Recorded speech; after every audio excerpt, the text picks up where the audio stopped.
Friends, today you're in for a longer story than usual. I invite you to listen on my Purple Heart Stories channel, and please support with a like and subscription if you enjoy it. Chapter 1: Discovery. Mark Lannister, a 42-year-old former Special Forces operative and mountaineering instructor, never thought his professional skills would be needed in a battle with his own family.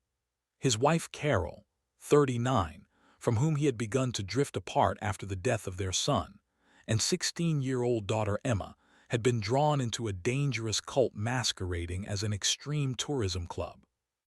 Now Mark must expose the sinister organization trafficking in organs and new identities, save his daughter, and perhaps understand how the woman he once loved turned into a stranger with cold eyes, ready for anything for the sake of the leader of a mysterious and sinister sect.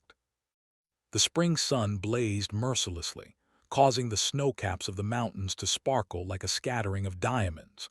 Mark Lannister methodically laid out climbing gear in the garage, mentally rehearsing the details of the upcoming ascent. The VIP clients had paid good money for an exclusive tour of Mount Rainier, and everything had to go perfectly. Reaching for a safety rope, Mark accidentally bumped Carol's backpack, knocking it over. His wife's spare phone slipped out of the side pocket.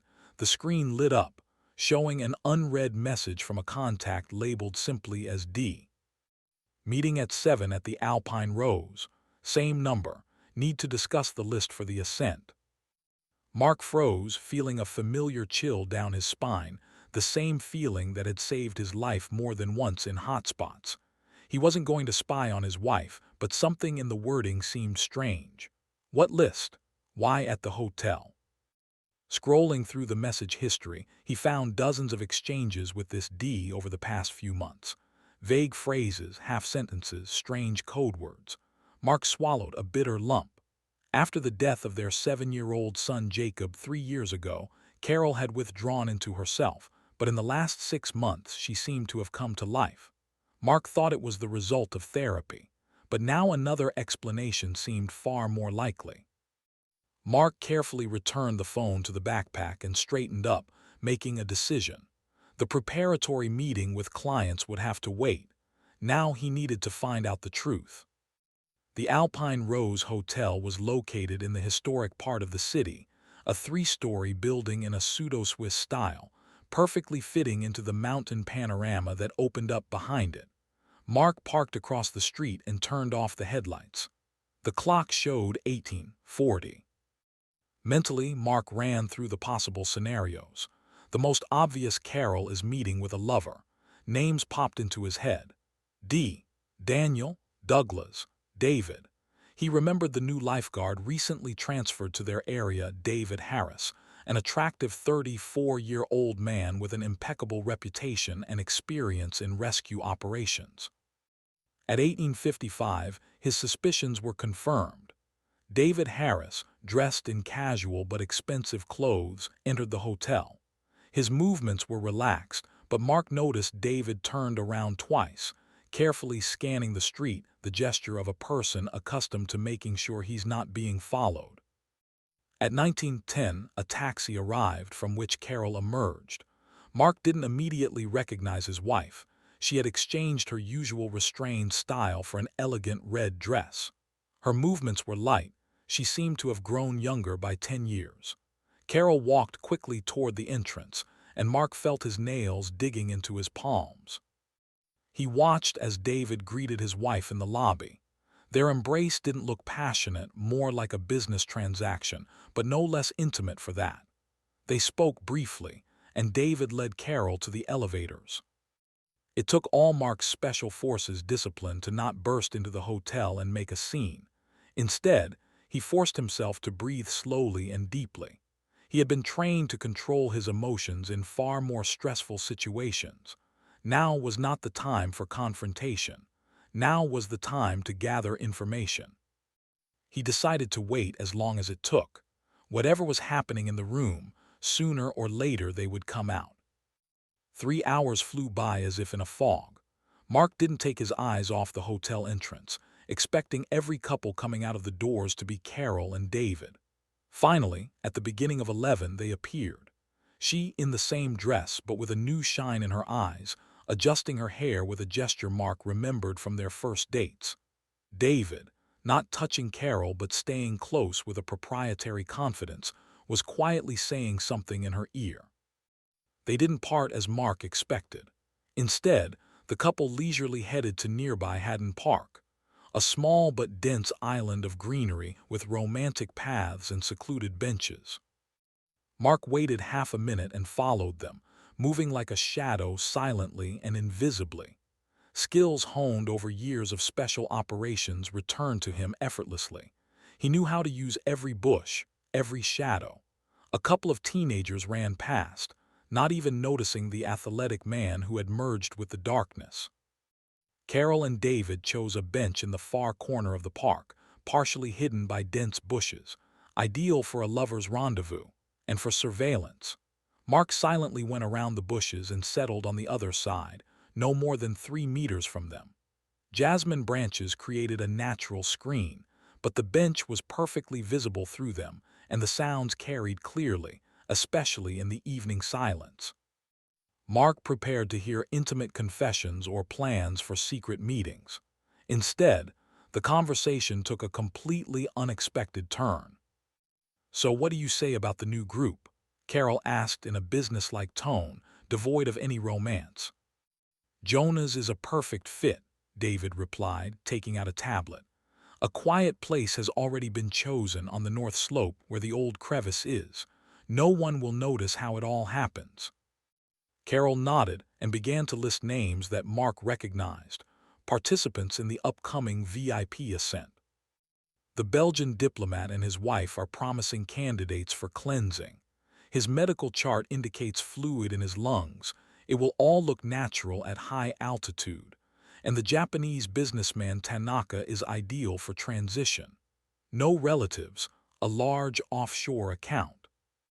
Mark felt the hairs on the back of his neck stand on end. He didn't understand exactly what these two were talking about, but professional intuition screamed danger. This wasn't a love affair. This sounded like planning an operation, murders. "Did you tell Emma about the transition program?" David asked, and Mark tensed even more, hearing his daughter's name. "Not yet," Carol shook her head. "She's making great progress in the preparatory stages, but she's not ready for the real work of a guide yet. The mentor believes that by the summer solstice, she will reach the necessary level of awareness." Mark clenched his fists so hard that his knuckles turned white. Whatever was happening between his wife and this man, it somehow involved Emma. What nonsense was she talking about? The thought that his 16-year-old daughter was being drawn into something dangerous triggered in him a wave of primal rage. The rustle of gravel on the path made all three of them wary. A tall, elderly man was approaching the bench, leaning on an elegant cane with a silver pommel. Despite the late hour, he was impeccably dressed in a sand-colored three-piece suit.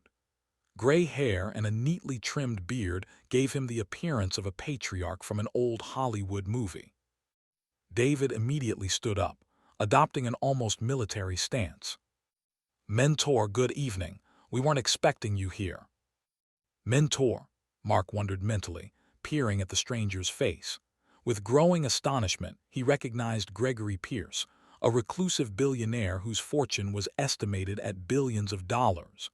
Pierce had recently acquired vast territories in the mountains under the pretext of creating an exclusive health spa with a medical focus. Locals were unhappy, but money spoke louder than protests. "An evening walk helps me think." Pierce's voice sounded soft but with distinct commanding notes. "I decided to personally give you the parameters for the patient." He handed David a sealed envelope, which he accepted with a kind of reverence. "These are biometric data and genetic markers for the next transition. Absolute compatibility is necessary for the miracle to happen." Carol lowered her head as if in reverence. "We will prepare everything, Mentor. The feast in the mountain temple will begin immediately after the successful ascent." Pierce nodded and abruptly changed the subject. How is the work with young Emma progressing?" Mark shuddered, hearing his daughter's name from this man. A branch under his foot almost crunched, and he had to freeze to avoid giving away his presence. "The girl demonstrates exceptional potential," Carol said proudly. "She inherited her father's intuition and my empathy, the perfect guide." "Excellent," Pierce nodded approvingly. "At her age, the mind is flexible and receptive to higher truths. She could become my greatest project." Mark felt nausea rising in his throat. Something terribly wrong was happening to his family. Some kind of sect, a cult of personality. Whatever it was, Emma was at its epicenter. Pierce glanced at his elegant watch. "I must go. The procedure window closes in 40 minutes. He turned to leave, but suddenly stopped. "By the way, Dr. Klein has confirmed your pregnancy, Carol. Congratulations. This child will be the first conceived within our circle of trust. A special dedication ritual is already being developed." Mark froze. Pregnancy. Carol pregnant. By whom? Could it be David?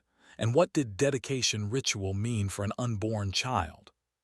Pierce's tall figure disappeared into the twilight of the park, leaving Carol and David in tense silence. "We need to discuss the details of the ascent," David broke the silence, switching to a businesslike tone. "The secluded cave in Sector 8 is ideal for the ritual, far enough away from tourist routes." Carol took a small notebook out of her purse. "I marked the point on the map. Given the group's physical fitness, we'll get there by noon on the second day." "And what about eliminating the 2 extras?" David lowered his voice to a whisper, but Mark, thanks to his trained hearing, didn't miss a word. "The Japanese businessman and his translator," Carol nodded with such a matter-of-fact tone as if she were discussing a shopping list, not murder. "When Tanaka gets a new life, his companion will become an ideal organ donor for the mentor. She has a rare blood type, compatible with his biochemical profile." Mark felt the hairs on his arms stand up in horror. These were not metaphors and not esoteric babble. They were literally planning murders. His wife, the mother of his daughter, was coldly discussing how to get rid of people during the ascent that he would lead.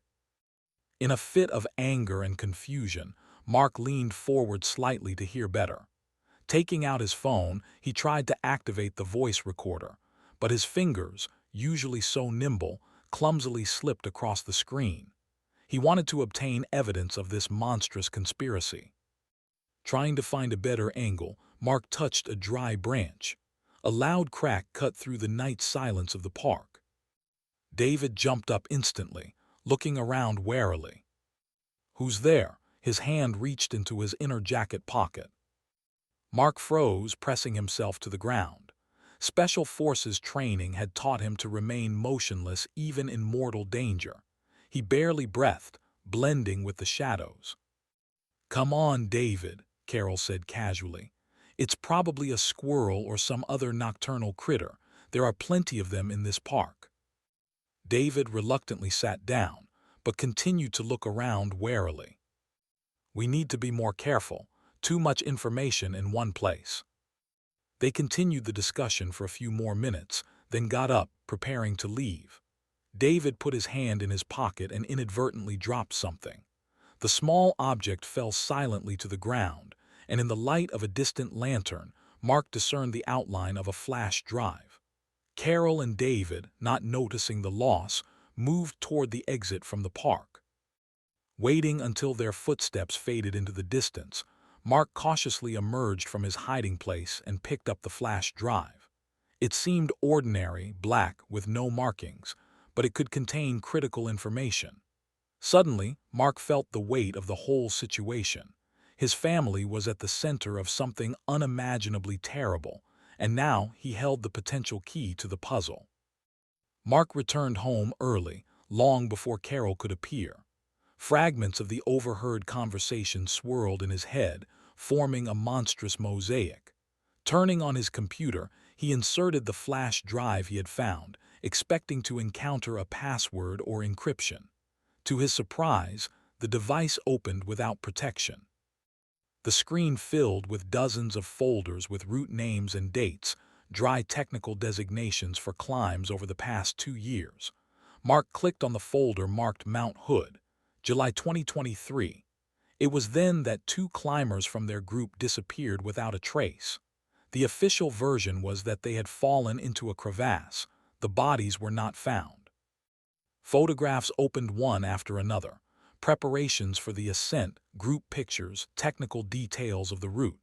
And then, like a punch in the gut, a photograph where David was standing next to a man Mark vaguely recognized. The caption under the photo read, "Robert Fisher, ready for transition." Mark hastily opened the search engine and typed in the name.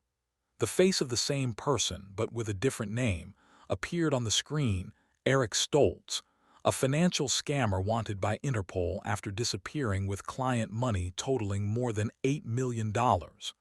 Stoltz was allegedly killed while vacationing in the Alps a year and a half ago. "My God," Mark whispered, beginning to understand the scale of what was happening. Are they staging the deaths of criminals, then giving them documents for new identities and allowing them to live on with impunity, presumed dead? What do they call it? Rebirth. In another folder, he found a meticulously compiled document entitled Classification. Opposite the names of expedition participants were notes, organs, and rebirth. The organs column listed blood, kidneys, heart, cornea, with an indication of compatibility and condition. The rebirth column provided data on new identities, bank accounts, and places of residence. With growing horror, Mark opened another file, the plan for the upcoming VIP ascent. Opposite the name of Japanese businessman Hideo Tanaka was the note "Rebirth, payment received." Next to the name of his translator Mei Lee, donor. Liver, kidneys, cornea, perfect compatibility for GP. GP Gregory Pierce. Staring at the screen, Mark tried to make sense of what he was seeing. This organization, this circle of trust, used ascents for 2 purposes: to provide wealthy criminals with new identities by staging their deaths, and to obtain donors of organs for Pierce and possibly other privileged members of the organization, or even for sale on the black market. Carol and David were not just lovers. They were part of a well-organized, ruthless sect engaged in murder and organ trafficking under the guise of extreme tourism. And now they were trying to drag Emma, his daughter, into it. Mark closed his eyes, trying to control his breathing and his frantically beating heart. He had to act quickly and decisively. But how to save his daughter from the mortal danger emanating from her own mother? Chapter 2: Infiltration. For 7 long days Mark lived a double life. By day, a professional instructor, checking equipment and discussing routes with clients. In the evening, a wary observer, recording every move of his wife and daughter.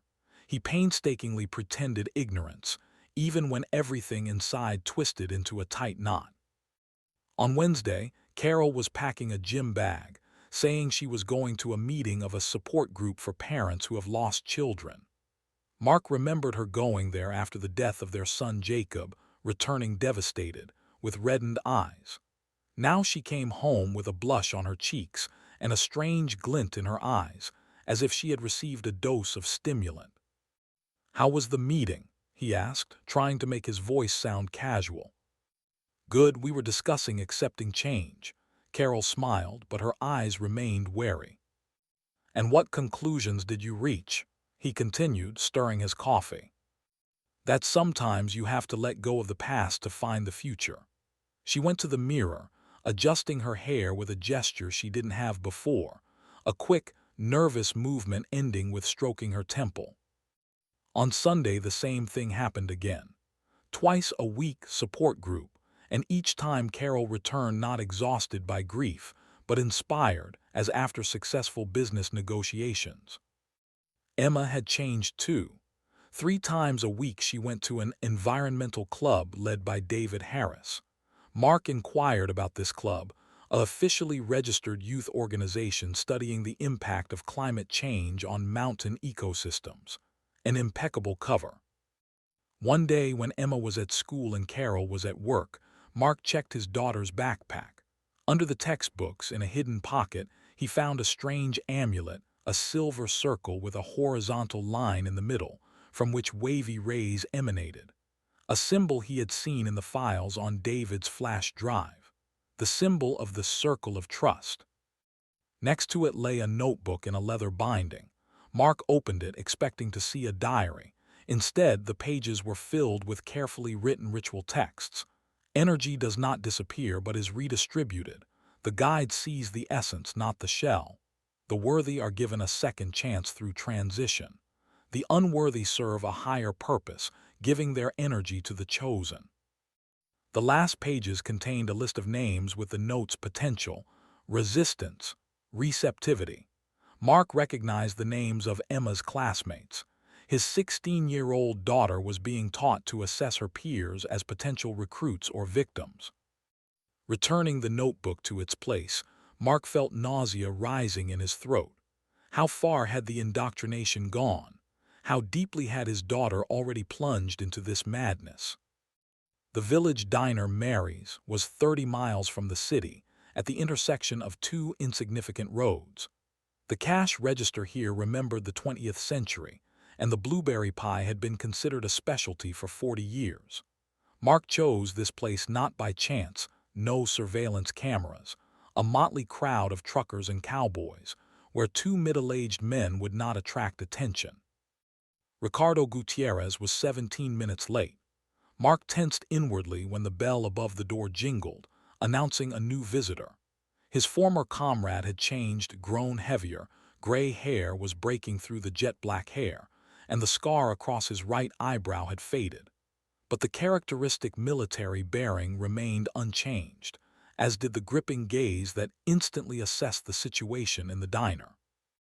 "How's the family, Mark?" Ricardo asked casually, sitting opposite, but in his eyes read the question, "How bad is it?" "That's exactly what I wanted to talk about," Mark replied, pushing the menu closer. "Order, they have excellent apple pie." The conversation only started after the gum-chewing waitress brought coffee and dessert. Mark spoke quietly, without mentioning names, especially Carol. He told about the tourist club, about the missing climbers, about Pierce's medical complex, about suspicious financial transactions. He emphasized organ trafficking and providing new identities to wanted criminals. Ricardo listened without interrupting, only occasionally asking clarifying questions. When Mark finished, the FBI agent took out a smartphone with enhanced protection. "Give me a few names, only those who have reborn." Mark named 3 names from David's flash drive. Ricardo typed something quickly, waited for an answer, then turned the screen to his friend. "Here's our friend Robert Fisher, aka Eric Stoltz, and here's his new face, captured by an ATM camera in Bozeman, Montana, a month ago." The photograph showed the same man but with altered facial features, a different hairstyle and beard. Allegedly crashed in the Alps a year and a half ago, body not found naturally. Ricardo flipped to the next photo. "And here's Mr. James Carter, formerly known as Victor Antonov, former Deputy Minister of Finance of a small Eastern European country, snugly settled on a ranch in Wyoming. Antonov allegedly crashed in a private plane over the Atlantic, took $200 million from the budget." Mark felt nausea rising in his throat. So it's all true. These guys are helping criminals escape and at the same time providing organs for their boss. Ricardo put away his phone. "I'll check the rest, but unofficially. If I submit an official request, the alert system will trigger. Such organizations usually have their people in the authorities." He paused. "Mark, you said your daughter is also involved. How deep?" "Only at the level of indoctrination so far." Mark clenched his fists under the table. "But they're preparing her for some special role. They call her a guide." Ricardo nodded, his face hardening. "I'll help, but we need a plan. You'll have to keep playing ignorant. We need to gather more evidence, especially against the top brass. And most importantly, ensure your girl's safety." They developed a communication system, disposable phones, codes, meeting places. Mark felt the tension easing slightly for the first time in a week. Ricardo had always been a reliable partner. In Kandahar, he had covered Mark's back as they broke out of encirclement. Now history was repeating itself, only the enemy was much closer. "Dad, are you serious?" Emma raised an eyebrow in disbelief when Mark offered to give her a ride to her environmental club activity. "Of course," he gave his most casual smile. "I'm curious what you do there. Maybe I can help too. I've spent my whole life in the mountains." Emma shrugged. "Whatever, just don't think you can control me there. I'm not little." On the way, Mark subtly studied his daughter.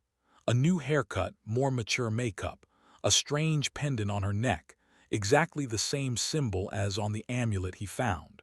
But most importantly, her eyes. They had changed. The former openness was replaced by wariness, as if Emma was constantly assessing her interlocutor according to some criteria of her own. The club was located in a modern environmental center on the outskirts of town.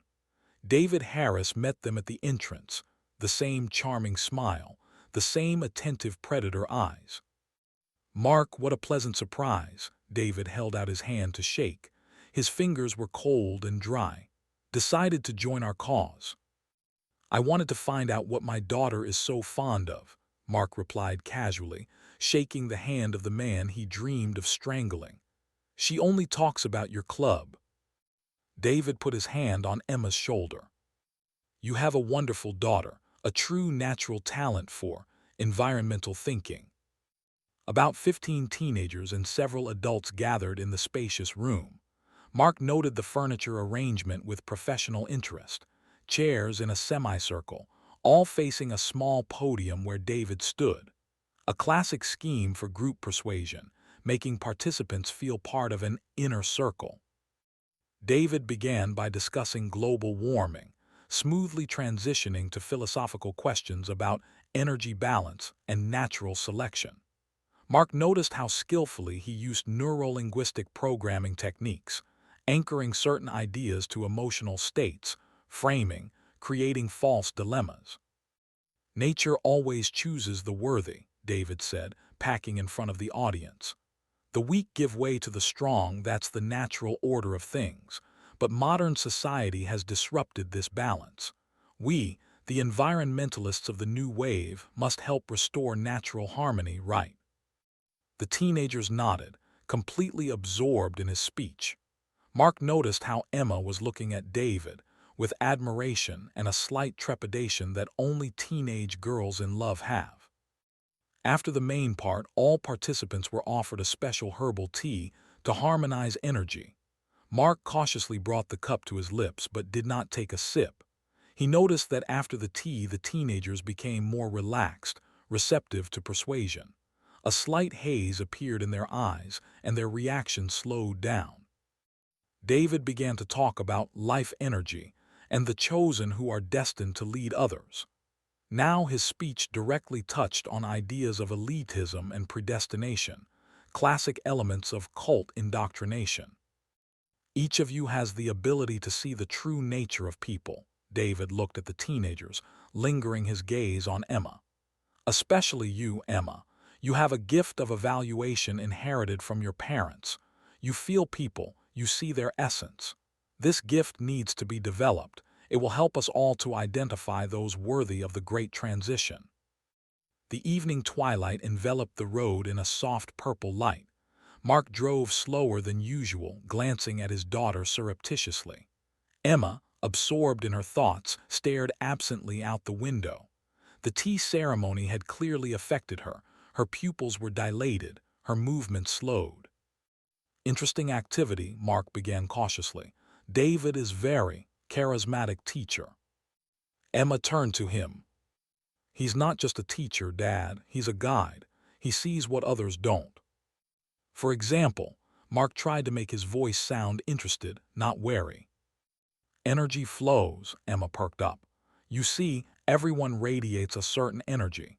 David teaches us to distinguish these flows. He says I'm especially gifted at it." Mark felt a chill down his spine. Behind the stock phrases about energy flows was a method of selecting victims. And what happens when you distinguish these flows? Emma shrugged vaguely. It's hard to explain to someone who doesn't practice, but in general, we identify people who are ready for transition. She paused slightly. The mentor says that the time of great change is coming soon. The summer solstice will be a turning point. Mark's heart skipped a beat. The summer solstice less than a month away. The mentor, you mean David? No, what do you mean? Emma smiled condescendingly. Mentor Pierce. He is the founder of our movement, an amazing person. Her voice took on a dreamy tone. He has spoken to me several times. He said I have a special gift just like you. Me? Mark nearly missed a turn. Yes, your intuition. The mentor said that you always unerringly determine the character of people and the reliability of climbing partners. It's the same gift, only you use it intuitively, and I'm learning to apply it consciously. Mark swallowed. They used his reputation to confirm Emma's special gift, a classic manipulation technique, linking a new idea to an already accepted fact. And does Mom also participate in these practices? Emma's face tensed slightly. Mom found real comfort in the group after Jacob's death. They helped her understand that everything happens not by chance, that every transition has a meaning. Transition, Mark asked cautiously. What people call death, Emma explained with slight irritation, as if she were explaining the obvious. In reality, energy is simply redistributed, transferred to more worthy vessels. You understand? Mark understood too well. Redistribution of energy meant the removal of organs for transplantation to Pierce and his inner circle. Worthy vessels, the chosen members of the cult who received these organs. As the conversation continued, Mark noticed disturbing contradictions in his daughter's behavior. On the one hand, she repeated memorized phrases with fanatical conviction. On the other, sometimes uncertainty flashed in her eyes, especially when it came to specific transition practices. Emma mentioned that some ceremonies scared her, although she understood their necessity. By the time they returned home, Mark realized two things. Emma was deeply involved in the cult's ideology, but had not yet participated in their crimes. An internal struggle remained within her, which gave hope. Wednesday support group. Carol left, as usual, at exactly 7 in the evening. But today, Mark was ready. He had secretly installed a GPS tracker on her car, a tiny device hidden under the fender. Remote monitoring showed that Carol was heading not to the community center where the group meetings were officially held, but to the outskirts of town.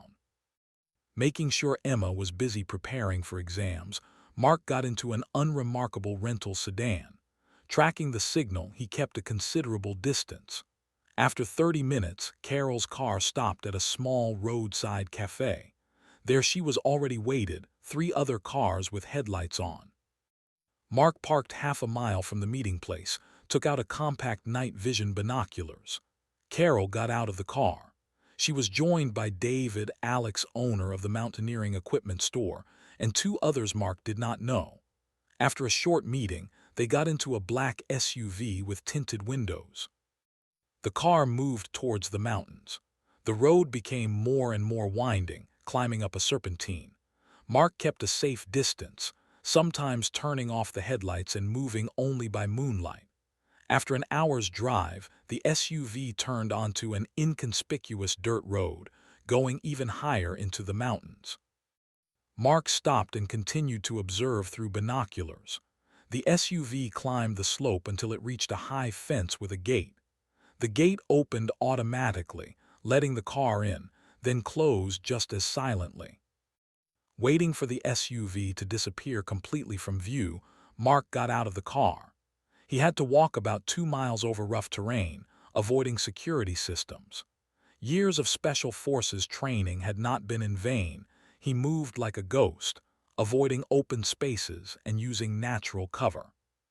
The complex turned out to be larger than Mark had anticipated. Behind a high barbed wire fence was a modern three-story building of glass and concrete, harmoniously fitting into the mountain landscape. Guards with dogs patrolled around. A helipad could be seen on the roof. Avoiding surveillance cameras and heat sensors, Mark went around the perimeter, searching for weak spots. In the northern part of the complex, he noticed a ventilation shaft opening onto the hillside, a potential point of entry. Using night vision, Mark watched the movement of people inside the building through panoramic windows. He counted at least 20 people, doctors in white coats, security, administrative personnel. On one of the lower floors was something resembling an operating room, modern medical equipment, monitors, cryochambers. Getting closer, Mark noticed a service entrance with a computer terminal for security. Waiting for the guard to be distracted by a patrol, he quickly connected a data cloning device to the terminal. After a few minutes, he had access to the internal network of the complex. The procedure schedule he discovered horrified him. The next extraction was planned in 2 weeks, immediately after the VIP ascent. The names of the donors matched the participants in the upcoming expedition. Moreover, Mark found confirmation of his worst fears. Some of the abducted people were indeed used for organ transplantation, prolonging the life of Pierce and select members of the cult. Others, criminals with large financial resources, were given new identities. In a separate secure section, he discovered Pierce's medical files. The billionaire suffered from a rare degenerative disease that should have killed him years ago. Only constant tissue and organ renewal, as well as experimental stem cell therapy, allowed him to maintain a semblance of health. Making copies of critical files, Mark left the territory just as Now he had evidence, and it painted a picture of a monstrous criminal syndicate masquerading as a spiritual movement. Chapter 3: Revelations and Strategy. The abandoned hunting lodge, which belonged to Ricardo's late father, was located 40 miles from the city, deep in the forest. The structure looked unremarkable, timbered walls darkened with time, a tiny porch, a crooked chimney. But its main advantage was absolute isolation.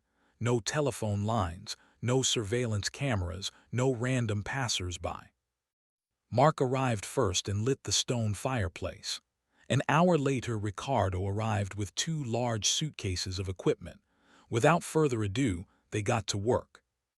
Mark spread out prints, photographs, diagrams on the roughly hewn table. Ricardo connected a secure laptop with no internet access, a system that cannot be tracked or hacked remotely. Let's start with a chronology. Ricardo carefully arranged the photographs of the missing climbers in a row. The first disappearance dates back to June 2018.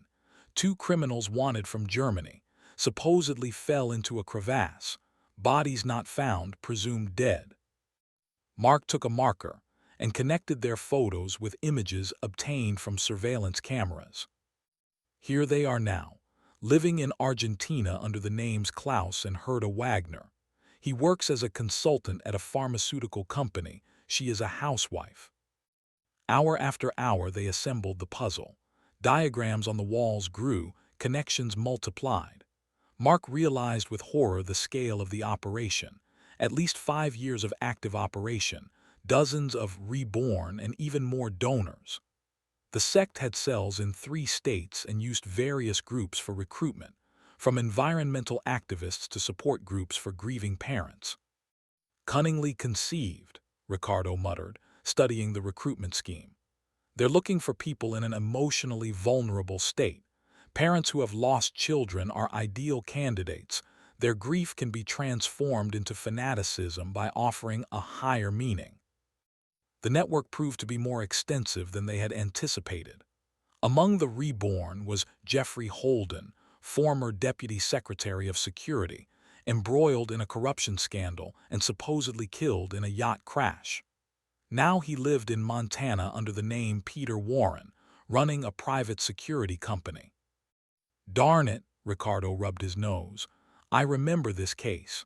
Holden was suspected of selling state secrets, but there wasn't enough evidence. When he drowned, the investigation was closed. Among the members of the sect, Mark recognized with pain his longtime friend Alex Doran, owner of the climbing equipment store. They had been friends for 15 years, had climbed dozens of peaks together. The betrayal felt like a punch to the gut. "I don't understand," Mark muttered, looking at a photo of a smiling Alex at a corporate party for the sect. He has always been a rational man. How could he have fallen for this nonsense about energy redistribution? Ricardo shook his head. Cult programming doesn't only work with emotionally unstable people. It can grab anyone if you find the right hook. For your friend, it could be anything: a promise of immortality, a sense of being chosen, financial gain. By dawn, they had completed their analysis.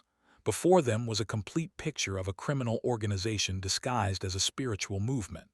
At the head, Gregory Pierce, a billionaire with an incurable disease, obsessed with the idea of prolonging life at any cost. Under him, the inner circle of the chosen, receiving organs from the unworthy. Even lower, ordinary members, including Carol, providing the flow of new victims and supporting the infrastructure. Mark rubbed his eyes wearily. Now we know what we're dealing with. The question is how to stop it without endangering Emma. Tuesday, 11:30 in the evening. Mark sat in the dark kitchen, reviewing data from the micro cameras installed in the house. Carol had returned about an hour ago and immediately went up to the bedroom, from where muffled sounds of a telephone conversation could be heard. Suddenly, an alert system flashed on the laptop movement in the hallway on the second floor. Carol left the bedroom, heading for the office. Mark switched to the corresponding camera. His wife seemed agitated. She nervously twisted the collar of her blouse, and her face looked paler than usual. Carol closed the office door behind her and took out her phone again. The sound was weak, but the noise reduction system installed by Ricardo allowed him to make out the words. "I confirmed it today," Carol's voice sounded tense. 10 weeks. Dr. Klein checked everything. Pause. She listened to her interlocutor, absent-mindedly stroking her stomach. "No, I'm not afraid. I'm proud. The child will be given as a gift to the mentor, the first conceived within the circle." Her voice trembled, but she quickly regained her composure. "Has David told him yet?" Another pause, longer than the previous one. "I understand. Dedication ceremony on the summer solstice. Emma will witness." Carol smiled weakly. "Good, it is right. Mother and daughter connected by a great gift." Mark froze. A child. Carol pregnant with David's child. And they're planning some kind of ritual involving the unborn child and Emma. Finishing the conversation, Carol sat motionless for a while, staring into the space in front of her. Then her shoulders shook, and she wept silently, covering her face with her hands. This was the first time in months that Mark had seen a manifestation of real, non-staged emotions from his wife. After a few minutes, Carol pulled herself together, carefully wiped her eyes, and headed to the bathroom. Mark switched to the camera in the hallway. Something in Carol's movements, in her hunched shoulders and uncertain gait, reminded him of the woman he once loved before Jacob's death, before the appearance of this harsh, fanatical version of his wife. The sound of water from the bathroom drowned out quiet sobs. Carol was crying, hiding her emotions even from an empty room. Mark felt a mixture of bitterness and a strange pity. Somewhere deep inside this zombified woman there was still the real Carol, lost, broken by grief, desperately seeking support. Half an hour later, Carol came out of the bathroom and went to sleep in the guest room. For the past few months she and Mark had lived separately, although under the same roof. Waiting for everything to subside in the house, Mark cautiously went up to the second floor and checked the trash can in the bathroom.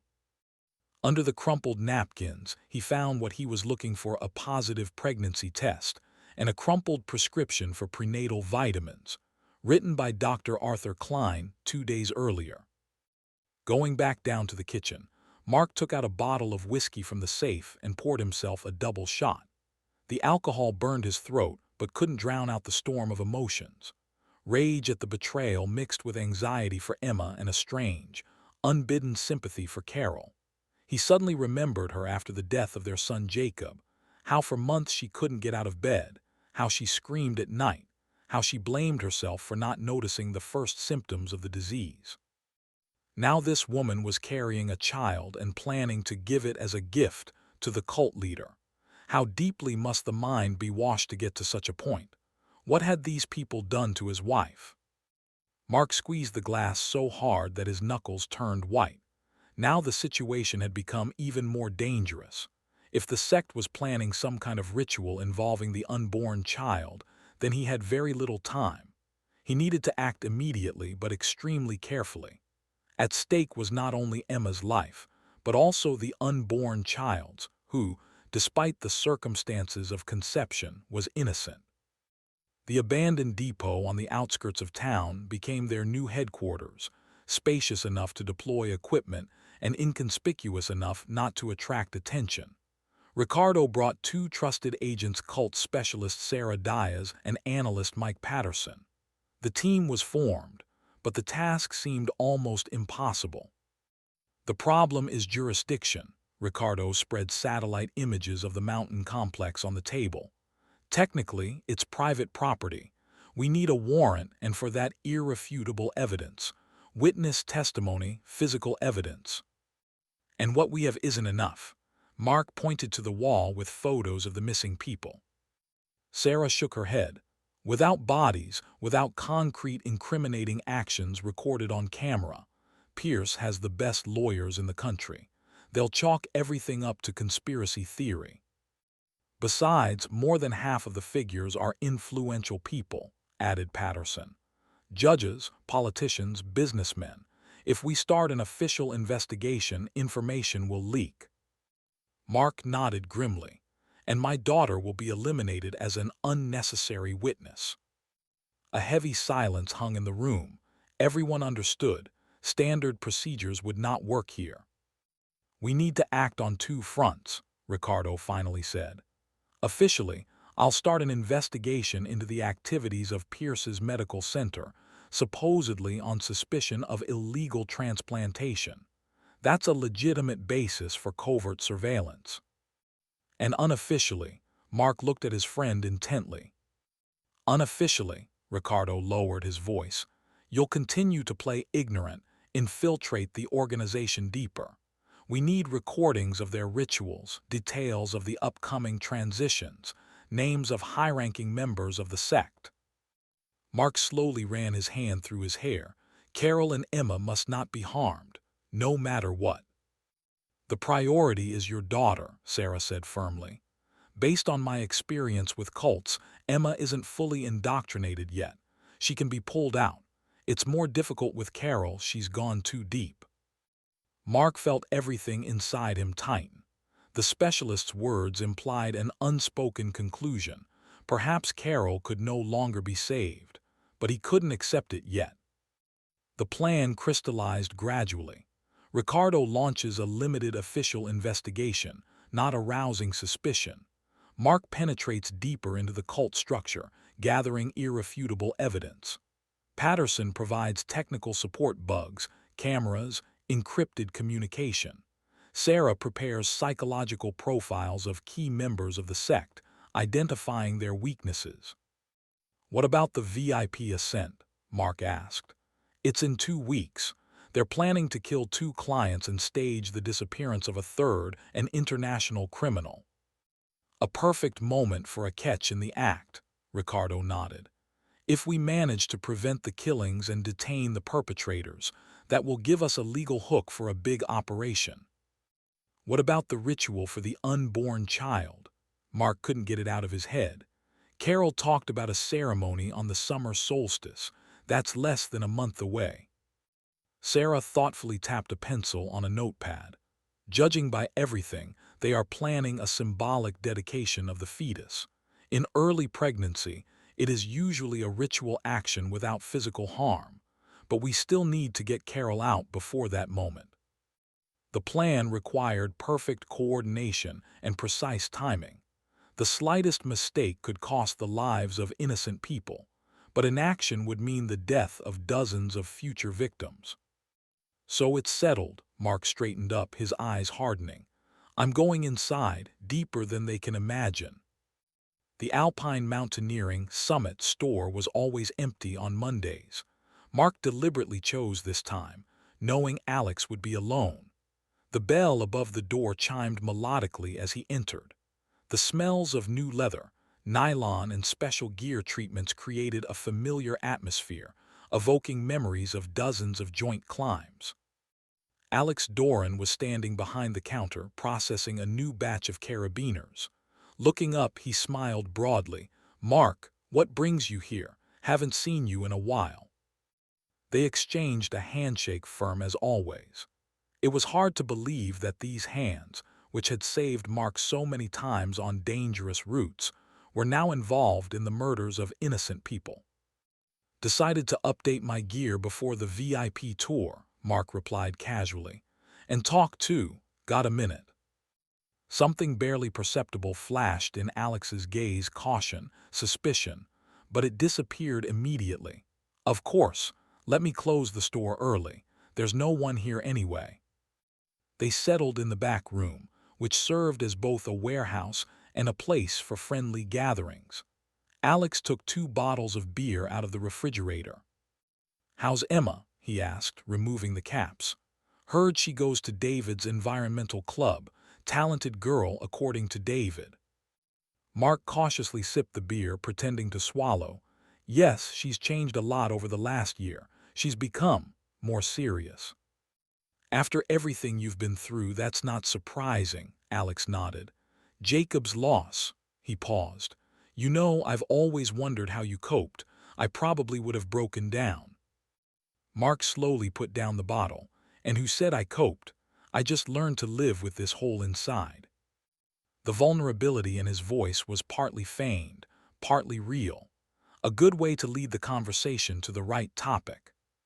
"You know," he continued, looking into space, "sometimes I think it's all pointless. We live, we suffer, we die, and for what?" Alex visibly tensed. "You have thoughts of suicide?" "Not exactly," Mark shook his head. "Rather, I'm looking for some higher meaning in it all. There must be something more than just existence." Alex carefully studied his friend's face, as if seeing him for the first time. "It's strange to hear you say that. You've always been a practical man, firmly on the ground." "People change," Mark shrugged. "Especially after a loss. You know, I even envy Carol. She found some comfort in her support group. She became calmer, more focused." It was bait, and Alex took it. "The group helps many," he said cautiously. "Not just Carol." "You mean something specific?" Alex put down the bottle and leaned closer. "Mark, we've known each other for 15 years. I'll say it directly.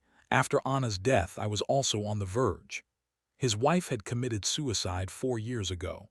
Traditional therapy didn't help, pills even less so. And then I met people who showed me a new perspective on life and death." "A philosophical teaching," Mark feigned interest. "Much more," Alex's eyes lit up. "A unique philosophy of life and death. Mentor Pierce has knowledge that goes beyond ordinary understanding. He opened my eyes to the circulation of energy, to the true meaning of existence." Mark listened as his old friend recounted the cult's pseudoscientific nonsense with sincere admiration.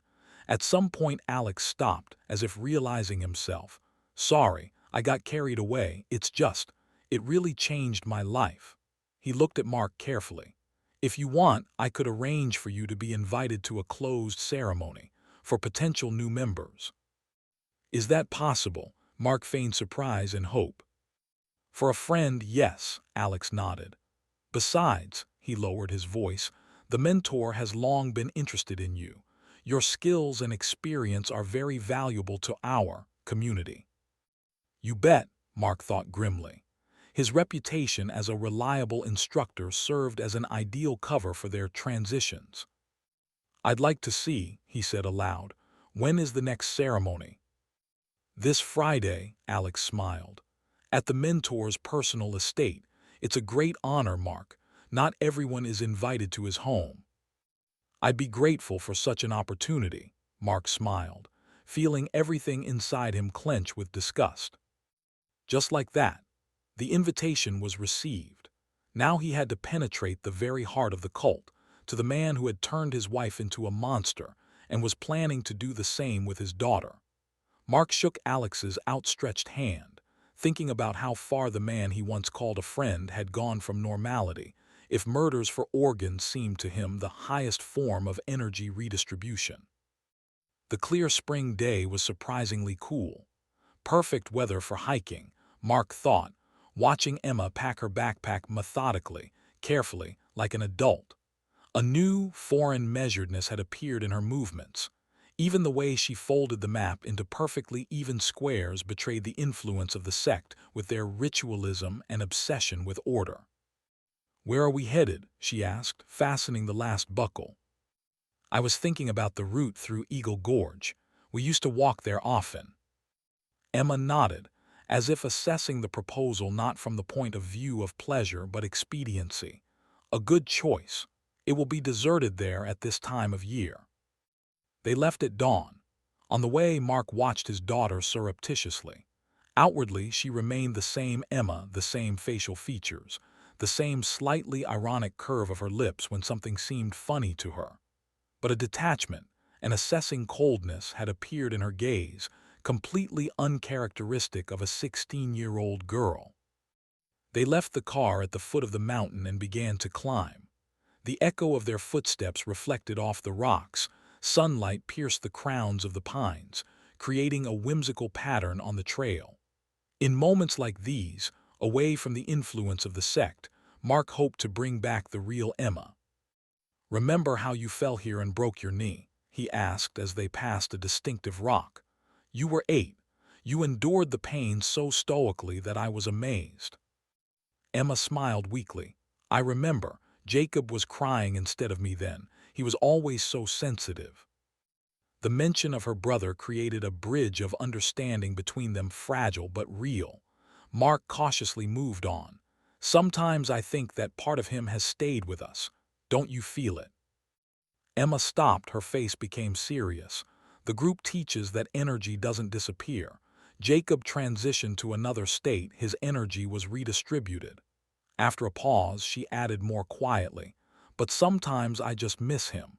The real him, you know." For a moment the mask slipped, and Mark saw his daughter vulnerable, confused, looking for support. After noon, they made a halt on a rocky ledge overlooking the valley. Sharing sandwiches and a thermos of tea, they sat in comfortable silence. Mark felt Emma gradually relax here, away from the city, from the influence of David and Carol. "How are the environmental club activities progressing?" he finally asked. Emma perked up. "It's much more than just ecology, Dad.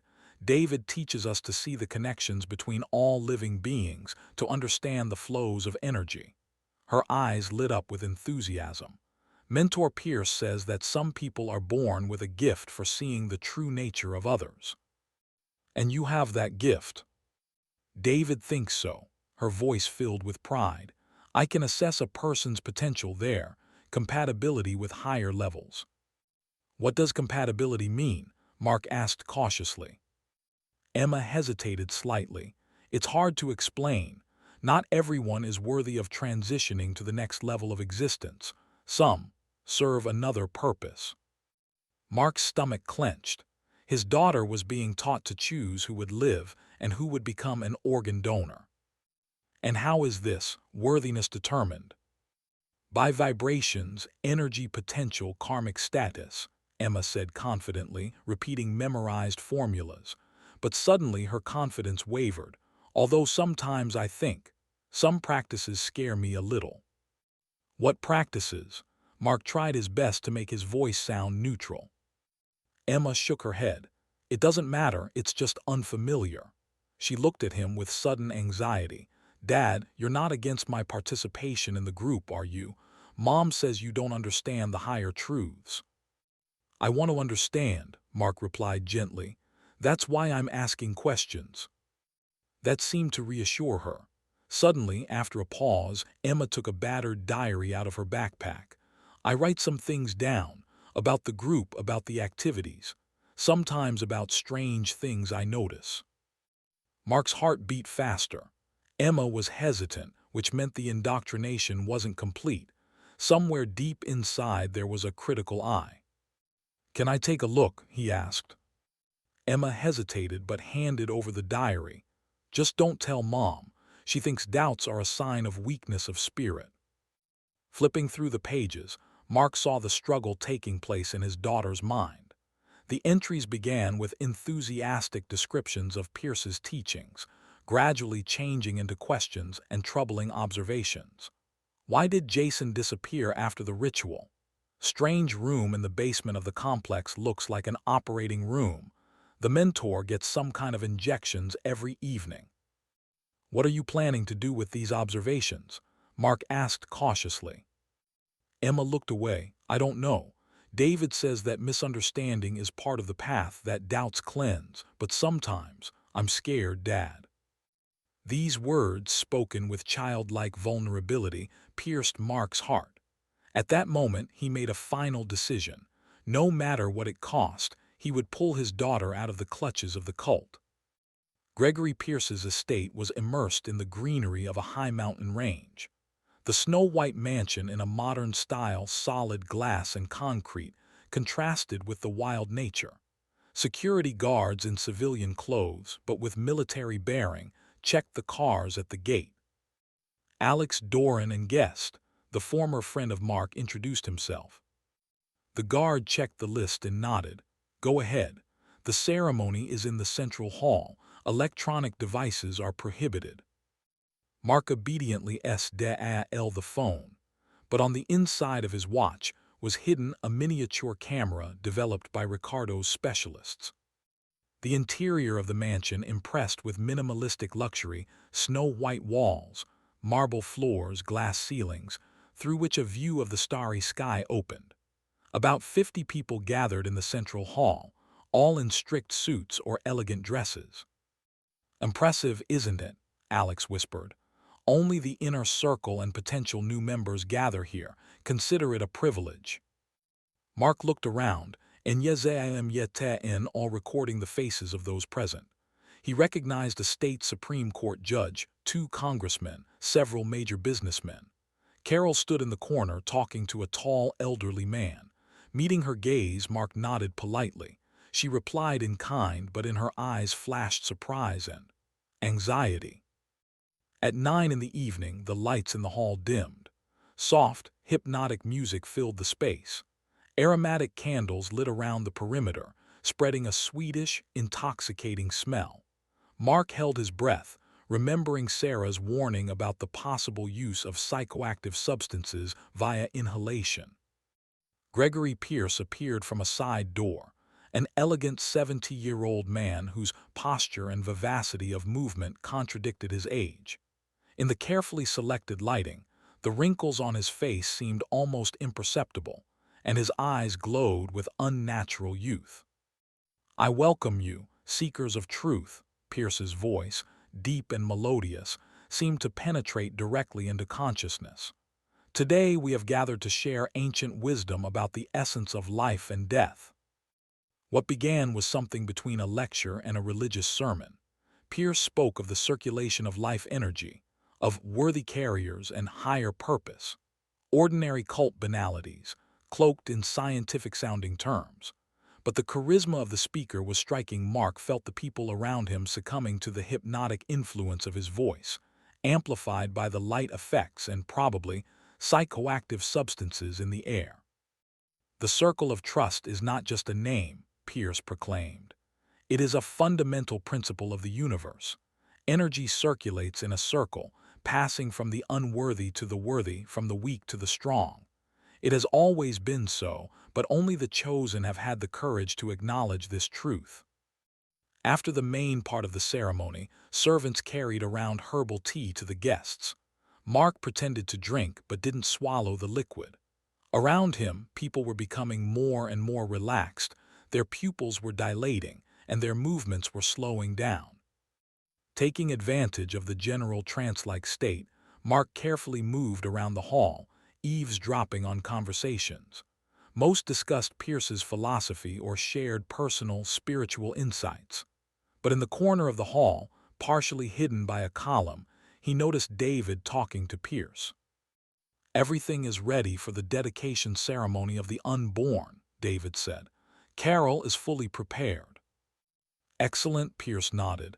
"And the girl, is she ready to become a guide?" "Emma is showing exceptional potential but retains some independence of thought." David frowned slightly. "I think after the summer solstice ritual, she will be completely ours." Pierce thoughtfully stroked his beard. "Make sure she attends all the preparatory ceremonies. And increase the dose in her tea. A 16-year-old brain needs additional harmonization." Mark felt everything inside him seethe with rage. These people were deliberately giving his daughter stimulants, brainwashing her.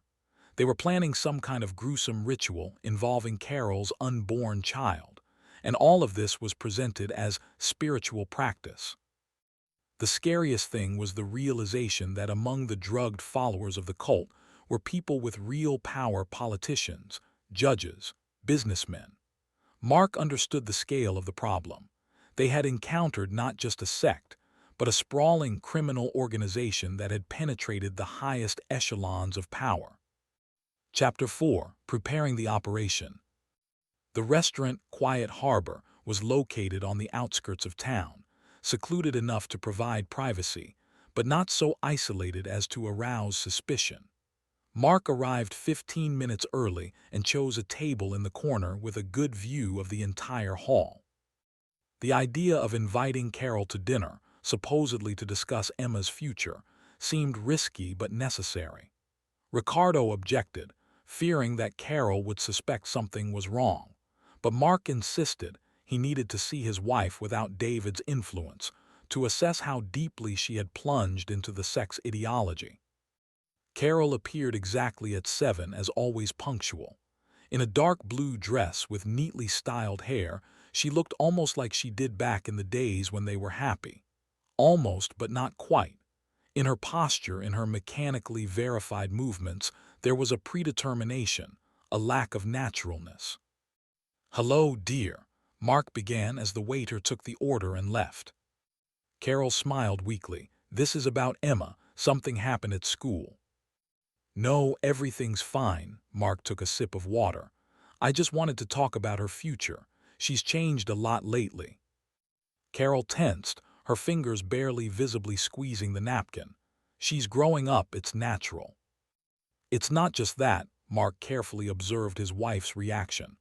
"Emma has become interested in spiritual practices. She talks about energy transitions. I'm worried." "Don't be," Carol cut him off. "Emma has found her path just like me." Mark nodded, pretending to ponder. "You're right, I've noticed that you have changed after the support group sessions. You seem more at peace." Carol relaxed, taking his words as approval. "I found solace after Jacob's death in a new spiritual practice. It helped me understand that life and death are not final states, but just forms of energy." "Tell me more," Mark asked, feigning sincere interest.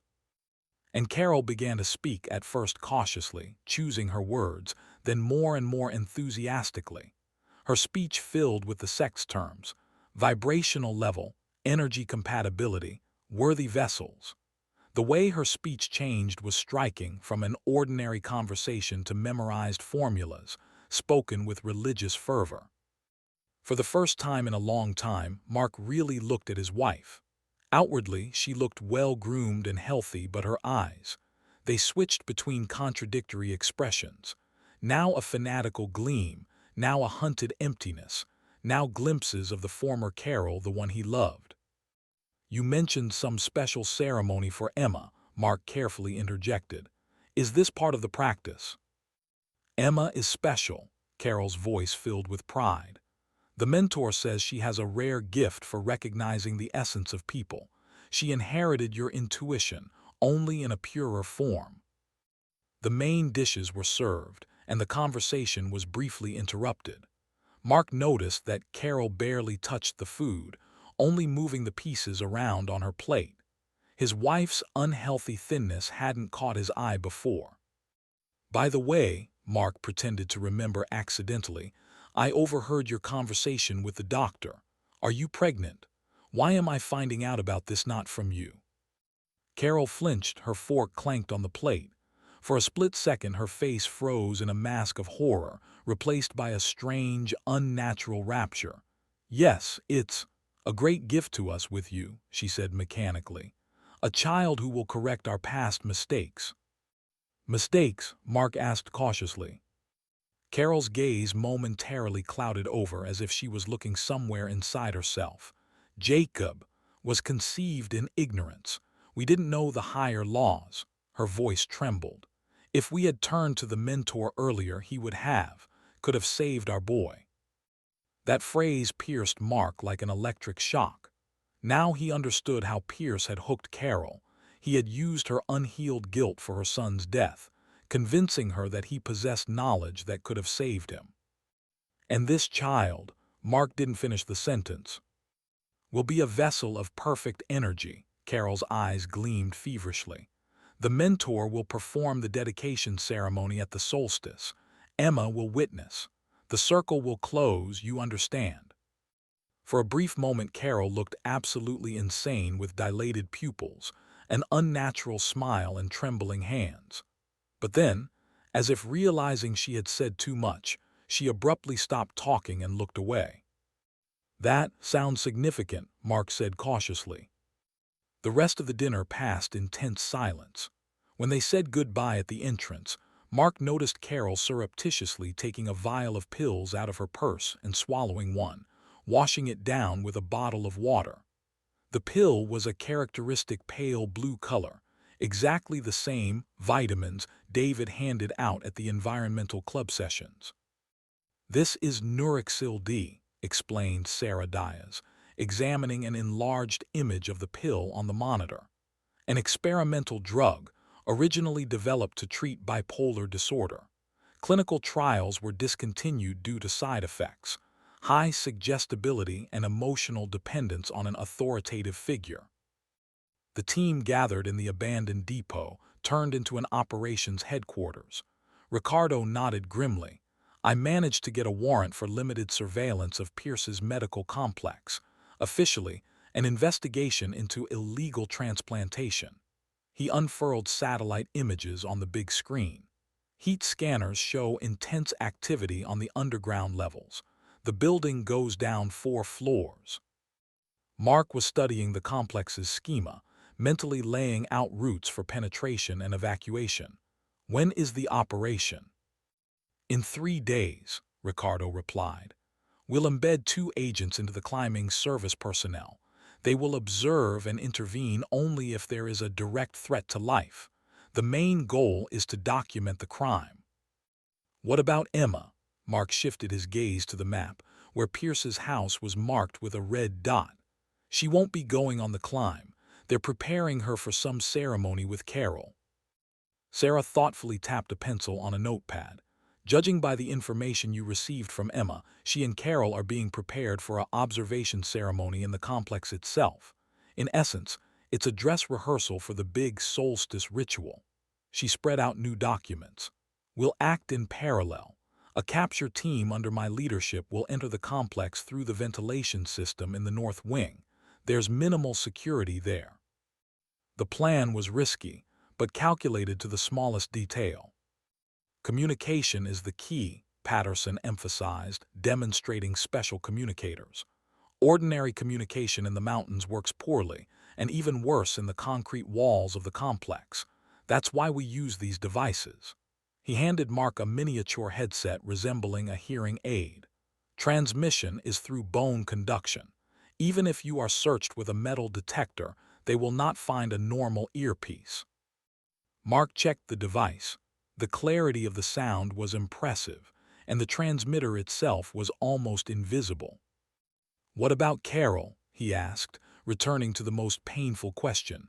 "What are the instructions regarding her?" Ricardo and Sarah exchanged glances. "Mark," Sarah began gently, Apparently, your wife is deeply indoctrinated. She takes psychoactive drugs, participates in planning murders." She paused. "We will try to detain her alive, but if she poses a threat to the operation or the hostages—" "I understand," Mark interrupted her. His voice sounded tense. "But until the very last moment, we consider her a victim, not a criminal. Emma will not forgive us if something happens to her mother." For the next hour they practiced the details of the operation, checked equipment, synchronized clocks. Nervous tension mounted. Everyone understood. Tomorrow they would face not just a cult of fanatics, but a well-organized criminal organization with influential patrons. Just before dawn, as the team prepared to leave for their positions, Ricardo took Mark aside. "There's something else you need to know." He handed a folder with documents. "We traced Pierce's financial flows to the source. Guess where the main funds come from?" Mark opened the folder and froze. The documents showed multi-million-dollar transfers from offshore accounts belonging to Global Medical Invest, a pharmaceutical corporation where his former commander, Colonel Harris, once worked. "It's impossible," Mark muttered. "Harris died in Kandahar. I saw his body myself." "We thought so too," Ricardo nodded grimly. "But compare these photos." Photos showed Colonel Harris, as Mark remembered him, and a man incredibly similar to him, only about 15 years younger, captured at a global medical charity gala a year ago. "DNA testing confirmed it's him," Ricardo said. "Apparently, Pierce has been practicing his transitions longer than we thought, and he's not just transplanting organs." Mark felt the floor drop out from under him. If Harris was alive and connected to Pierce, then the betrayal ran much deeper and further than they had anticipated. "This changes a lot of things," he said. "Harris knows me, he knows my methods." "That's why be doubly careful." Ricardo gripped his shoulder tightly. "I'd prefer to suspend you, but without you Emma has almost no chance." Chapter 5, Climax.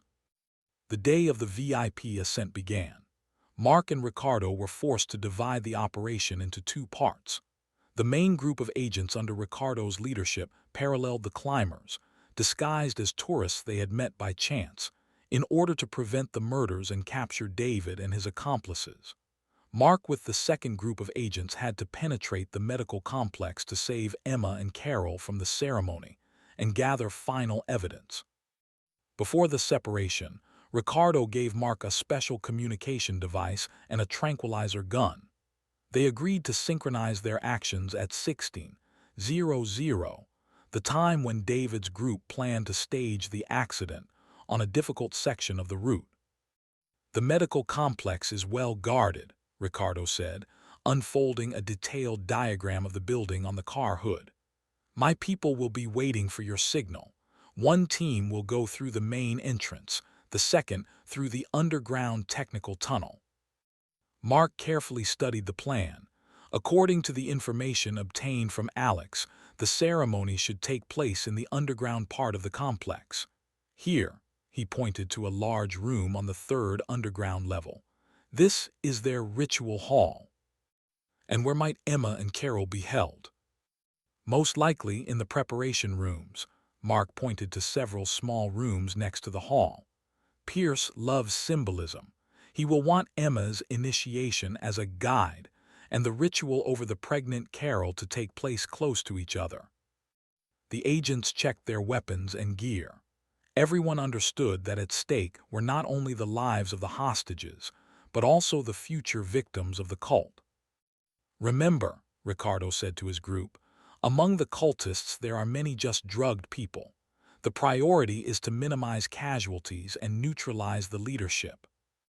At 15:30, both groups moved to their positions. Mark, along with 4 FBI agents, approached the medical complex from the northern, less guarded side.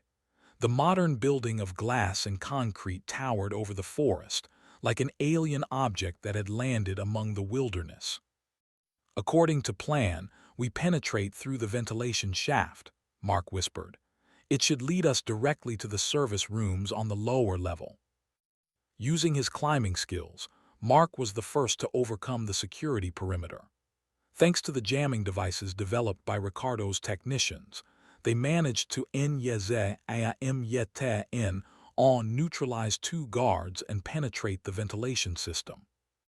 Meanwhile, Ricardo's group had already met David's group for a VIP climb and asked them to lead them to a certain route.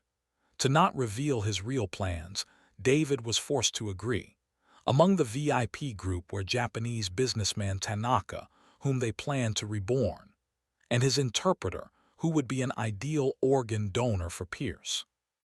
The operation was divided. While Ricardo controlled the situation in the mountains, Mark made his way to the heart of the sinister complex, where Pierce and his followers were preparing for their perverted rituals. The ventilation shafts of the medical complex proved to be narrow and confusing. Mark, who led the penetration group, moved according to a precompiled map, periodically checking with a compact tablet. Behind him in strict order followed 4 agents, 2 assault specialists, a medic and a technical expert. "We are approaching the 3rd underground level," Mark whispered. "Motion sensors show activity in the main hall. It looks like the ceremony has already begun." Through narrow ventilation grates, they observed a strange picture.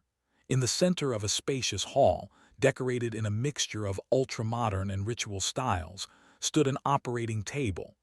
Around it, in a semicircle, were people in white robes. Their monotonous chanting echoed throughout the room. Gregory Pierce, dressed in a ceremonial mantle, towered on a small podium.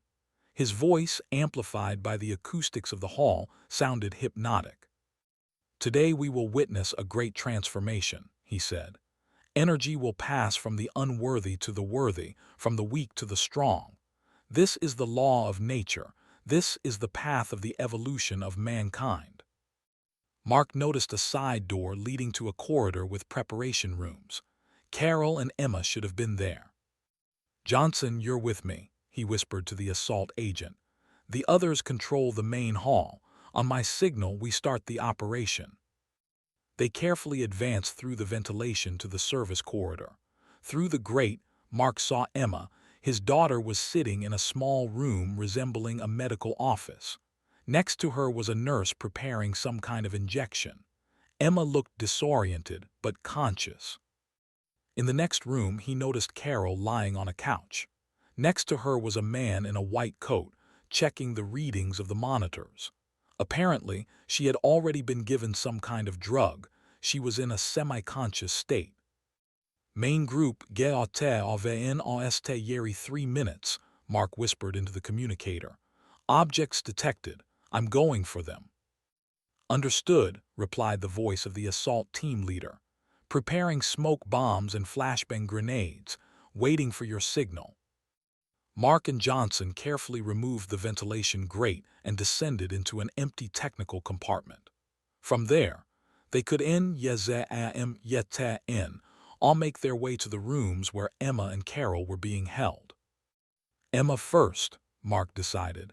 "She's in a more conscious state and will be able to help with the transport of Carol." They penetrated the room where Emma was being held, neutralizing the nurse with a quick and silent capture. The girl, seeing her father, tried to scream, but Mark gently covered her mouth with his hand. "Quiet, little one," he whispered. "We've come for you and Mom. Can you walk?" Emma nodded. Her eyes cleared. The effects of the drugs were weakening. "Dad," she whispered, they're preparing something for Mom, something terrible with the child." "I know, honey. We'll make it in time. Now we need to get you out of here." Mark and Johnson, escorting Emma, penetrated the next room. The doctor standing next to Carol didn't have time to react. A dart with a tranquilizer hit him in the neck, and he instantly lost consciousness. "Carol," Marco shook his wife by the shoulder. "Carol, can you hear me?" Her eyes slowly opened. Her gaze was clouded. "Mark," she whispered. "What, Emma, are you okay?" "Yes, Mom." Emma took Carol's hand. "Dad came for us." "Oh, Mark," Carol tried to sit up. They said the child is special, that it needs to be prepared for the mentor." Everything will be all right, Mark helped her to rise. We're leaving. The operation will start now. It will be noisy. Stay close to Agent Johnson. At that moment, a guard burst into the room. Seeing Mark and the agent, he reached for his pistol, but Mark was faster. A short blow to the solar plexus sent the guard into a knockout. Main group start, Mark commanded into the communicator. A second later, flashbang grenades exploded in the main hall. The air filled with smoke and screams. The operation to detain the cultists had begun. Chaos reigned in the ritual hall. The flashbang grenades disoriented the cultists, many of whom were panicking around the room. FBI agents who had burst in through the main entrances methodically neutralized the security and detained the participants in the ceremony. Meanwhile, Mark, Emma, Carol, and Agent Johnson were making their way to the emergency exit. Carol was still under the influence of drugs, moving slowly, leaning on Mark and her daughter. Almost there, Mark encouraged them. The exit to the stairs should be around this corner. Suddenly, two figures appeared ahead, guards blocking the way to the exit. Noticing the fugitives, they drew their weapons. "Stop, the mentor wants to see you," commanded one of them. Mark instantly assessed the situation. There was no time for negotiations. "Johnson, get them out of here," he shouted, pushing Emma and Carol around the corner of the corridor. The agent didn't panic, grabbing the women by the arms. He pulled them into a side passage. Mark stayed behind to cover the retreat. Drawing his pistol, he shot at the nearest lamp, plunging the corridor into P.A.L.U.M. and rushed into the attack. A fierce battle ensued. Mark used all his hand-to-hand combat skills, trying to neutralize the guards without using lethal weapons. One opponent fell, receiving a blow to the head, but the second turned out to be a more experienced fighter. "You won't get out of here, Lannister," the guard hissed, blocking Mark's blow.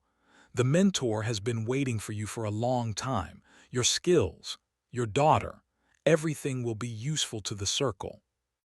"Go to hell," Mark Veyeru performing a complex move, as a result of which the guard flew against the wall. Reaching the side corridor, Mark saw that Johnson and Emma were trying to lift Carol, who had suddenly lost consciousness.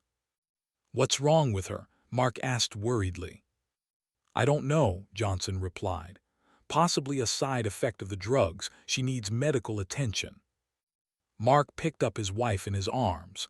"Lead us to the nearest exit. We need to get her to a hospital." They continued moving through the labyrinth of corridors. Over the radio, Johnson received updates on the progress of the operation. The main forces of the cult had been captured, but Pierce and several of his closest assistants were trying to escape through the roof, where a helicopter stood. "Group Alpha is pursuing Pierce," Johnson reported. "He is moving towards the helipad." Mark made a decision. "We need to split up. Johnson, get Emma and Carol out of the building. I'll join the group pursuing Pierce." "Dad, no," exclaimed Emma. "Everything will be all right, little one." Mark smiled reassuringly at his daughter. "I need to finish this business. Agent Johnson will take care of you." Transferring Carol to Johnson, Mark hugged Emma tightly and quickly headed for the service stairs leading to the roof. On the way, he contacted Ricardo, who reported that the operation in the mountains had been successful. David and his accomplices had been detained. None of the victims had been harmed. Reaching the roof, Mark saw a dramatic scene. Pierce and two guards were trying to start the helicopter, while FBI agents, taking cover behind ventilation units, were holding them at gunpoint. "Surrender, Pierce," shouted the head of the assault team. "The building is surrounded. Your organization is destroyed." Pierce, strangely calm amidst the chaos, turned to the agents. "You think you have won?" A cold smile played on his face. "This is just one of many bases. The circle of trust has existed for decades. We will survive this too." Mark joined the agents. "It's over, Gregory. Your experiments, your victims. Everything is documented. All the evidence is with us." Pierce recognized Mark and smiled strangely. "Ah, Mr. Lannister, what a pity. You could have been a valuable asset. You have amazing survival skills. They would have been useful to us." At that moment, Mark noticed movement at the door to the roof. To his horror, Carol and Emma appeared there. It seemed his daughter had convinced Johnson to come back, possibly revealing some critical detail that the agent considered important. "Emma, Carol back!" Mark screamed, but it was too late. One of Pierce's guards noticed the newcomers and raised his weapon. A firefight ensued. Agents opened fire on the guards, who returned fire, hiding behind the helicopter. Mark rushed toward his wife and daughter, trying to push them back to the door. In that chaotic moment, Pierce made a desperate lunge for Emma, apparently deciding to use her as a hostage. Mark intercepted him, knocking him to the ground. A fierce struggle began. Despite his age, Pierce possessed surprising strength, the result of his experimental rejuvenation procedures. "You don't understand," Pierce gasped, trying to break free of Mark's grasp. "I've found the key to immortality. All I need is that child unborn pure, the perfect vessel for my consciousness." Mark realized with disgust that Pierce was talking about Carol's child. The cult planned some perverse ritual of transferring consciousness, using the unborn child as a vessel. "You're insane," Mark breathed, tightening his grip. Suddenly, a shot rang out. One of the guards, having been wounded, pulled the trigger in agony. The bullet whistled dangerously close to Mark. Taking advantage of the moment, Pierce broke free and rushed toward the helicopter. Everything happened in a matter of seconds. Mark saw the second guard aiming at him. He prepared to jump, but realized he wouldn't have time to get out of the line of fire. At that moment, Carol, who was closest, rushed forward. "Mark!" she screamed desperately. The shot rang out almost point-blank. Carol, who had shielded Mark with her body, shuddered and slowly sank to the ground. With a cry, Mark scooped up his falling wife. Agents opened fire on the guard, instantly neutralizing him. Pierce, taking advantage of the commotion, jumped into the helicopter and started the engine. "Mom!" Emma rushed toward her parents, falling to her knees next to Carol. "Medic urgent!" Mark shouted, pressing his hand to the wound on his wife's chest. Carol looked at him with clear, suddenly aware eyes, as if the NRK ote iche ye skea ikrakoi fog that had enveloped her mind in recent months had dissipated at the moment of this selfless act. "Mark," she whispered, struggling to focus her gaze, "forgive me. I didn't want to. They found me when I was broken." "Don't talk," Mark choked back tears. "Save your strength, help is coming." "Emma," Carol shifted her gaze to her sobbing daughter. "My girl, forgive me. I love you so much." "Mom, please," Emma sobbed, squeezing her mother's hand. "Don't go." At that moment, Pierce's helicopter began to lift off. Agents opened fire on the engines. The hit machine tilted, lost control and crashed off the edge of the roof, exploding in a blinding flash. Carol shuddered, hearing the explosion. "Is this the end?" she whispered. "Yes," replied Mark, holding her in his arms. "It's all over. The circle is broken." "I loved you," Carol said barely audibly. "Always, even when I forgot it." Her eyes closed, her breathing stopped. The medic who had run up checked her pulse and shook his head. "I'm sorry." Mark pressed his wife's lifeless body to himself, and with his other hand hugged the sobbing Emma. Around them, agents were completing the operation, detaining the last cultists, but for Mark, the whole world had narrowed down to this small space, where he had lost the woman he once loved, who, despite all the delusions, found the strength for the final act of self-sacrifice. The operation was nearing completion. The main forces of the cult had been captured, documents seized, hostages freed. However, Mark knew that this wasn't the end. Somewhere in the burning building there could be hiding the last fanatics, ready to die for their perverted ideals. "We need to get out of here," said an approaching agent. "The building's structures are unstable after the helicopter explosion." Mark carefully picked up Carol's body. "Emma, honey, it's time to go." They headed toward the exit from the roof, but their path was blocked by Pierce's last guard, bloody, with burns from the explosion but still dangerous. He clutched a detonator in his hand. "No one will leave," he growled. The mentor foresaw the possibility of failure. "The entire complex is mined. If we have lost, then you will not get our secrets." Agents instantly raised their weapons, but Mark, carefully handing Carol's body to the medic, took a step forward. "Put down the detonator," he said calmly. "Enough deaths. Pierce used all of you. He's gone." "You don't understand," the guard objected. His eyes gleamed feverishly. "Death is an illusion. The mentor provided for everything. His consciousness is preserved in special capsules. He will be reborn." Mark took another step. "But why die for him? You see, he abandoned you. He tried to escape alone. Put down the detonator.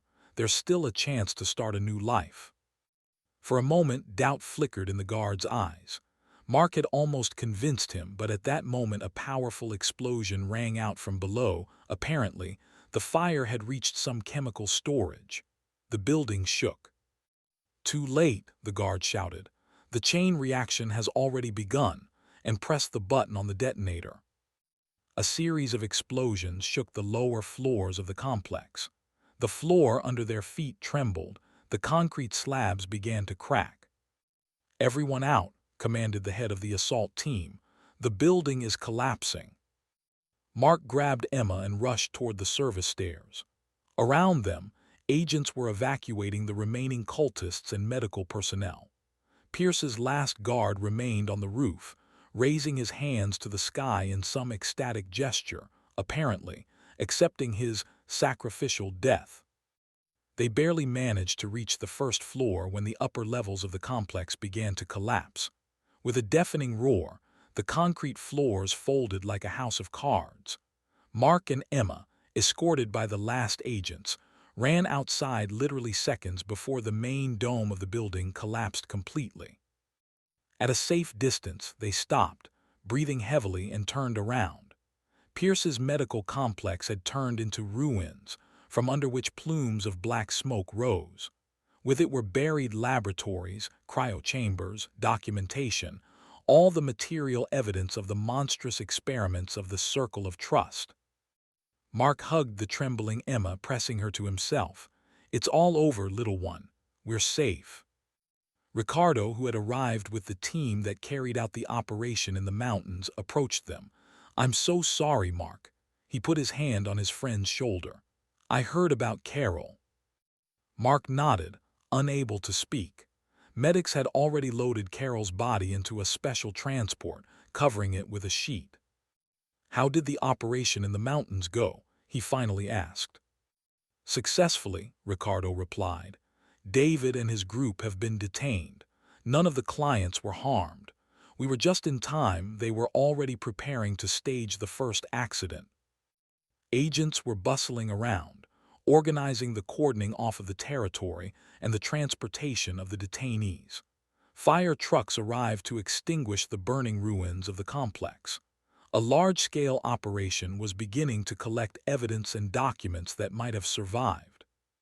"What now?" Emma asked quietly, still clinging to her father. "Now we need to heal," Mark replied. "It will be a long road, but we will cope, together." Mark understood that many trials lay ahead of them: testimonies, investigations, rehabilitation. Emma was to work with psychologists specializing in getting people out from under the influence of cults. They both would have to learn to live with loss and betrayal, find the strength to forgive Carol, who finally found the courage to atone for her guilt. "Dad," Emma looked at the smoldering ruins of the complex. "Do you think it's really over? He said there are many of them." Mark sighed. "I don't know, honey. Maybe somewhere there are other cells of the cult, but the main structure is destroyed, and most importantly, they no longer have power over us, over you." New cars appeared on the horizon, additional FBI forces, specialists in handling hazardous materials, journalists. Operation Circle of Trust was becoming public knowledge. You need to get away from here, Ricardo said. I'll arrange a safe place. As soon as Emma is examined by the medics, you will be taken to a protected FBI house. Mark nodded gratefully. He felt physical and moral. The battle had been won, but the price had been immeasurably high. The gray, cloudy sky perfectly matched Mark's mood. Sitting in the FBI car, heading away from the destroyed complex, he looked out the window at the passing forest. Somewhere behind the dense curtain of clouds, the sun was yeri to sunset, but its rays did not break through the shroud. Emma was dozing, resting her head on his shoulder. For the last 2 hours, medics had been examining her, taking tests, checking for the presence of hazardous substances that she might have been drugged with in the complex. Fortunately, physically she was fine, only light traces of sedatives, which should leave the body within 24 hours. Mark was much more concerned about his daughter's psychological state. Emma had endured a horrific trauma, the betrayal of her mother, immersion in the cult, brainwashing, and finally, Carol's death before her eyes.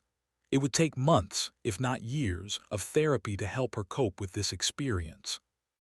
A small town appeared ahead, cozy, provincial, far from large-scale conspiracies and secret cults. Here, 300 miles from Castle Rock, in a house under FBI protection, they would spend the coming weeks until the main investigation was completed. "We're almost there," said the agent driving the car. "The house is fully prepared. Security is 24/7 but inconspicuous to outsiders." Mark nodded, not taking his eyes off the window. His thoughts wandered between the past and the future. He was trying to understand when exactly he had lost Carol on the day of Jacob's death. Or later, when he had failed to share her grief, becoming withdrawn in his own. What could he have done differently to protect her from the cult's influence? Emma stirred and opened her eyes. "Are we there yet?" "Almost, honey," Mark stroked her hair. "A few more minutes." The car turned onto a quiet street with neat houses behind white fences. They stopped at one of them, with a green roof and a large porch. "Here's the new house," said the agent. "Temporary, of course." They went inside. The house turned out to be spacious, bright, and fully equipped with everything necessary. A hot dinner was waiting for them in the kitchen. The bedrooms were neatly made. New clothes of suitable sizes were hanging in the closets. "Call if you need anything else," said the agent, leaving them a special phone. "Security is on duty outside around the clock. A psychologist will arrive tomorrow for the first consultation with Emma." When the agent left, Mark and Emma sat in the living room for a while, not saying a word. Loss, grief, relief from salvation, shock from what had been experienced. All these emotions intertwined, not finding expression in words. "Do you think she knew what she was doing?" Emma finally broke the silence. "In the end, when she jumped in front of you?" Mark considered the answer for a long time. "I think so. I think at that moment she remembered who she really was, remembered that she loves us." Emma nodded, tears streaming down her cheeks. "I'm angry at her and I miss her, and I don't understand, all at the same time." "Me too, honey," Mark admitted. "It's normal. We both need time to sort out our feelings." That night, after putting Emma to bed, Mark sat on the porch for a long time, looking at the stars. For the first time in many days, the sky had cleared, revealing a boundless starry expanse. A month ago, his life seemed clear, albeit not perfect. Working as a mountaineering instructor, tense but stable relationships with his wife, a talented teenage daughter. Now, a chasm of uncertainty opened before him. The wound from losing Carol was fresh, bleeding. Despite her betrayal, despite the fact that she had allowed herself to be used for monstrous purposes, he could not erase the years spent together, the joy of the birth of their children, shared dreams and plans. And yet, Carol's final act of self-sacrifice gave him hope. Somewhere deep inside the drugged, zombified shell, the real Carol had been preserved. the woman he had fallen in love with many years ago. In a critical moment, she found the strength to break free from the cult's control and save his life at the cost of her own. Maybe, Mark thought, looking at the shimmering stars, that's what real love is, not in blind devotion, not in loud vows, but in the ability to return to one's true essence even after the deepest fall. "Good night, Carol," he whispered into the night sky. "I hope you have finally found peace." From the open window on the second floor came the even breathing of the sleeping Emma. A long path of healing lay ahead of them, but they would walk it together, step by step, day by day. The circle is broken. A new chapter in their lives begins. If you enjoyed this story, please support the author with a like, subscribe to the channel, and share your emotions in the comments. Thank you.